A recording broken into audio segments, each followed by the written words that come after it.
ત્યાં ઉપર હતા 50 જણા ઉપર. 50 લોકો હતા. અને પછી શું થયું? આગ લાગી? પછી આગ લાગી એટલે અડધા ભાગવા ગયા તો નીચે ધુવાણાના ગોટા હતા, એમાંથી કોઈ ભાગી શકે એમ હતું નહીં. ધુવાણાના કારણે કોઈ નીકળી ના શક્યા. તો રસ્તો કેવો હતો? સાંકડો હતો? બીજું કોઈ એક્ઝિટ હતી કે નહોતી? રસ્તામાંથી એક જણો જોયો કે એમ હતો ને, 20-30 જણા એટલે કોઈ નીકળી ન શક્યું. પછી હું મારી રીતે પ્રકાશ પડ્યો ને બહાર, એટલે પતરું તોડીને હું ભાગી ગયો. અમે કેટલા મિત્રો ત્યાં ગયા હતા?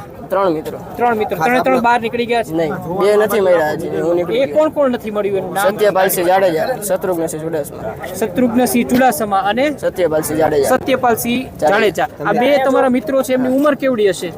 એકની 19 ને એકની 20. 2 દીકરાઓ અત્યારે મિસિંગ છે.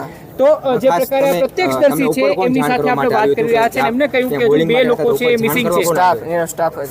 એ લોકો શું કીધું? એ કીધું ભાગો કરીને એ લોકો ભાગી ગયા. 10 જણા સ્ટાફ ભાગી ગયા. Ladies gents. તમને કીધું કે ઇમરજન્સી ગેટ ક્યાંથી છે કે એવું? નહીં, એવું કાંઈ કશું ભાઈ આગ છે નીચેથી લાગી હતી કે ઉપરથી? નીચેથી. કઈ આગ લાગી? બાટલો બિલકુલ. તો જે પ્રકારે અંકિત પ્રત્યક્ષદર્શીની સાથે ફરી એક વખત વાત કરશું. આપણે ફરીથી એક જણાવો કે વેલ્ડિંગ કરતા હતા પછી શું થયું? કારણ કે લોકોને ખબર જ નથી કે આગ કઈ રીતે લાગી. એ તો મને બી નથી ખબર, કેમ કે હું ઉપર બોલિંગ કરતો હતો અને બધા એમ કહે છે કે ગેસના બાટલા ફાટ્યા ને વેલ્ડિંગ કરતા હતા. વેલ્ડિંગના બાટલા ત્યાં હતા.